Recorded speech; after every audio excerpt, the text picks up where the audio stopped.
Isini dhufan anjir jiran deemu abaluutu waan kana godhe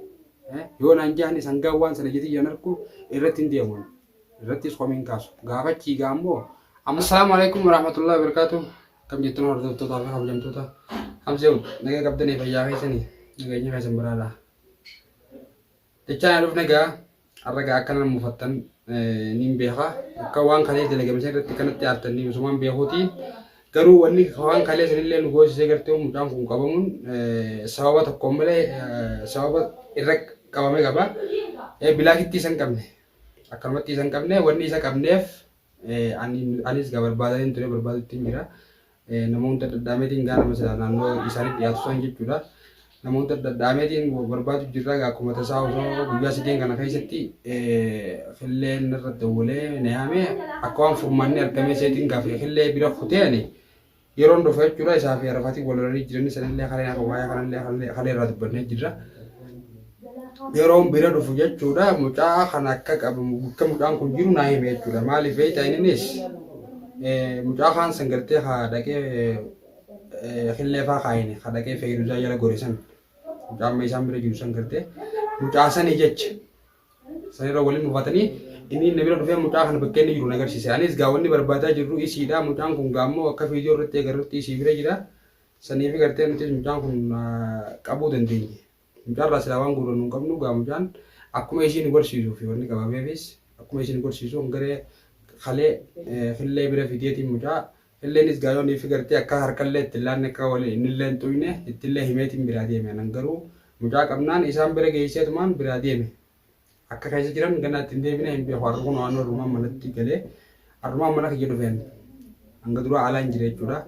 barbaadu warra jirra harraan kun eegaa mucaa bira geessisan mana kiyya galee ammallee jechuudha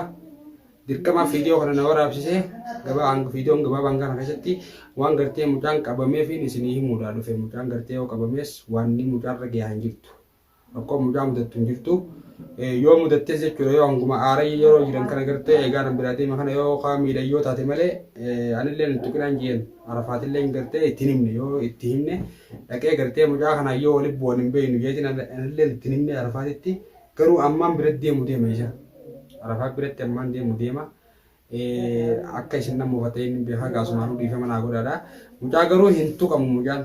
yoo inni immoo bakka isiin jirtu bakka uummanni jira yoo himuu hadidu taate sanin oolamtuu gartee akka ittiin himu san godhuun hin oolamtu akka itti himu godhuun gartee yoo uliin anillee hin taane beeku namni kun tooftaa adda addaatiin amma kaleellee jechuudha akka itti qabame badala gartee namni arabaa wal qabarra guddaa araba maallaqaa wal biteeti gartee nama tokko kamiyyuu fedhan takka qabachuu fedhan maallaqaa wal qabsiisa namni sanillee goone anni mucaa kana gartee mucaan kunillee gartee nama bultii ijaaree miti nama xiqqaadha inni kun arabaan reebuudhaas hin ta'u askara fidanii askaraanis reebuu waan hin taaneef saniif anumaatu dhaqee qabaa anumaatu gartee tooftaan itti qabu gartee anumaatu dhaqee qabaa gartee kana keessatti yoo miidhaan dhufte duraan itti hime hanqilleedhaas miidhaan akka hin dhufne miidhaa mucaa kanarra akka hin gaggeessine duraan itti himee ture sanumaafuu ammallee miidhaa irra geessu hin jirtu anis gaa edumaan geessee biraa deemee edumaan bulee jechuudha har'aan tana inshaallah biratti hin deebi'a arafaa bira dhaqeetiin gartee isatti illee himee maaliif inni yoonii fi gartee aaraa qaba gaammaan tana dhaqee gartee na duuba akka isallee miine filleen gaa yeroo sanitti aaraa qabaa yoo mucaan illee hin beekon ittillee dawwalee yeroon bira geessullee hin tuqin hin jeenan sanumaafuu har'aan tana arafaa bira dhaqeetiin arafaatis fuudhee geessee waliin gaafannaa ni agartan isinuu mucaa bira dheeneetuma gartee bakka isiin jirtu gaafanna garuu Abrahaamis gaafachuu hin oolu ifiifuu mana jiru amma inni ifiifuu waan mana jiru natti hin fakkaatu isaa gartee fakkaataan akka isaa warri isa cinaa deddeemuu hundinuu gaafatamuu numan oolan mucaan kun jechuudha silaa waan takka irraa quban qabu dalagata isaa malee akka isii manaa baates quban qabu akka gartee mucaan kun gartee isiin manaa deemtee Abrahaam jala kuttee gartee akkaataa itti isiin mana isaanii dheeyite hunda irraa quban qabu garuu viidiyoo dura maaliif wajji seena viidiyoo maaliif waliin seena isaanii wajjiin sababni kanaa jechuun wanni nu qabsiise mucaa viidiyoo waliin seenee maaliif viidiyoo waliin dalaga moo keessa quban qabne nutti hin fakkaanne san yoo keessa quba qabaatees ammaaf yoo himuu didees suutumatti gartee bakka isiin jirtu akka nu himuuf keessaa hubeeytaa gartee yeroo dawwalu geessanii agartan viidiyoo sanii nama gartee akkasitti hanjame san dhuguma yoo heerumtee jiraatte hin heerumnee fi heerumtee addaan baafachuudhaaf. Kanallee gartee faajaa akkamatti irra dheeyinee gartee yoo mucaan nutti himu taate haqamnu ta'a. Isiillee gartee arafaatillee waan gartee shoorarkaa adda addaa keessa jiran innis beektaa namoota biraa deemee jira ammaan tana kophaadhee jira. Shoorarkaa adda addaa keessa waan jiruuf isallee itti himnee akkasii waliin dheeyinee qorannee hundee seenaatis gaa mucaabira jiraan se'aa waliin gaafannee isin dhageessifnu ta'a kanuma agartan ta'a inshaallah. Hanga sittuu nu faana turaadha. Viidiyoo gabaabaa hanga kana keessatti jechuudha waan mucaan qabamee fi isin himuudhaan dhufe mucaan kun yoo qabamees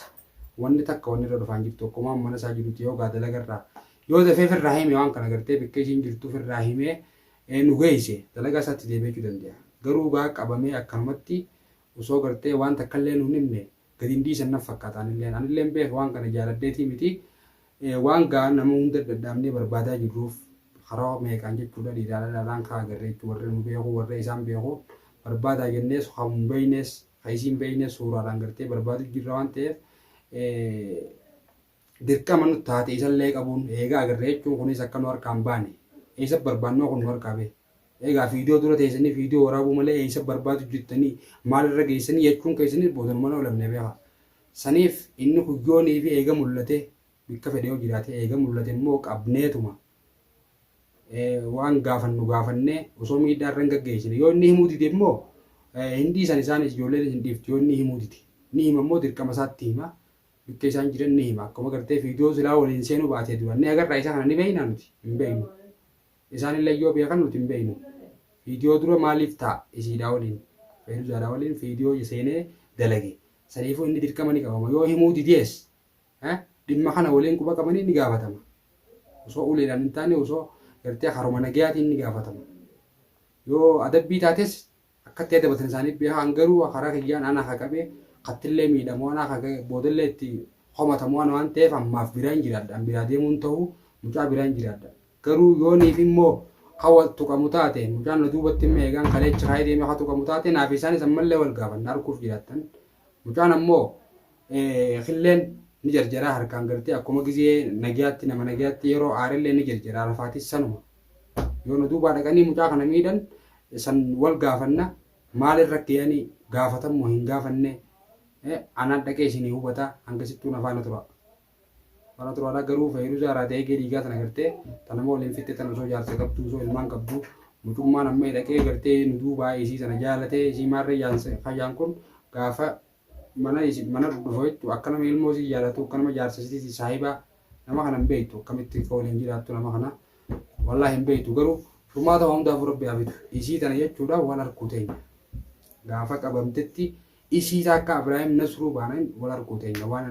waan gayaa jechuudha waan dhufu ta'a. Dhufaana turaate hangasitti chaanala kanaafillee sabiskiraayib godhuudhaan viidiyoon kunillee akka nama hunda bira ga'uuf akka namni illee irraa gorfamuuf laayikii tuqaadha. Dhageellaa tura hangolee dhufuutti isinirraan turu ammaan dhagee isinii dhufa inshaallah.